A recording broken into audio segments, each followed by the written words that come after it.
ইয়া রাসূলুল্লাহ, আর যদি আপনি থাকতেন?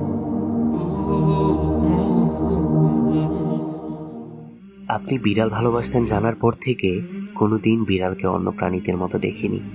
ভেবেছি যদি আজকে আমার কোলে বিড়াল দেখে আমাকেও কোনো নাম দিয়ে দিতেন, ইস, কি সৌভাগ্যের না ব্যাপার হতো।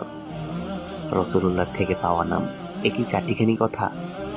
রসুলুল্লাহ থেকে নাম পেয়ে আবু হুরায়রা রাদিয়াল্লাহু তাআলা আনহু কত খুশি না হয়েছিলেন সেদিন। সারা জীবন তার নাম এটিই ছিল। পেঁয়াজ পছন্দ করতাম ভীষণ। ছোটবেলায় যখন তরকারি থাকতো না, কাঁচা পেঁয়াজ আর পান্তা ভাত খেতাম। এমনকি বাহিরে যে কোনো নাস্তার সাথে পেঁয়াজ ছাড়া যেন চলতই না আমার।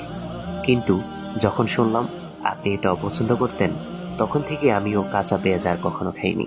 আপনার প্রিয় এক খাবার ছিল লাউ। এটা জানার পর থেকে আমার সামনে লাউ তরকারি এসেছে, কিন্তু আমি তা না খেয়ে রেখেছি, এমনটা কখনো হয়নি। আপনি সুগন্ধি পছন্দ করতেন জেনে সংগ্রহ করেছি অনেকগুলো আতর। সেই ঘ্রাণে আমার আপনাকে মনে পড়ে।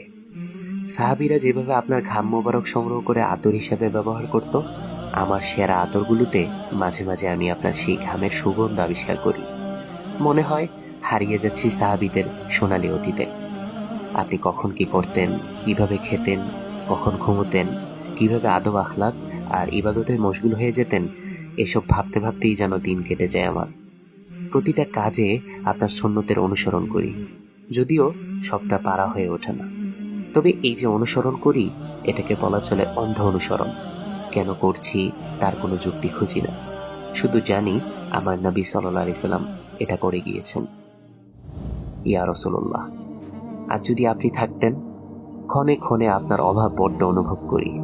ভাবি, হয়তো যেদিন আপনার কাছে যাব, মক্কায় নির্বাসনে সেই 2-3 বছরের ঘটনা আর আপনার তায়েফ থেকে ফেরা রক্তাক্ত ঘটনাগুলো আপনার খুব কাছে বসে মনোযোগ দিয়ে শুনব।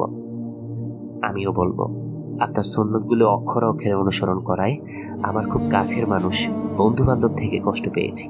সমাজে কত কথা শোনাতো, পাত্তা দিইনি কখনো, কারণ আমি তো আপনাকেও আল্লাহকে পাওয়ার জন্য এত কিছু করেছিলাম। মাঝে মাঝে হিসেব কষি, কবে যেতে পারবো মদিনায়।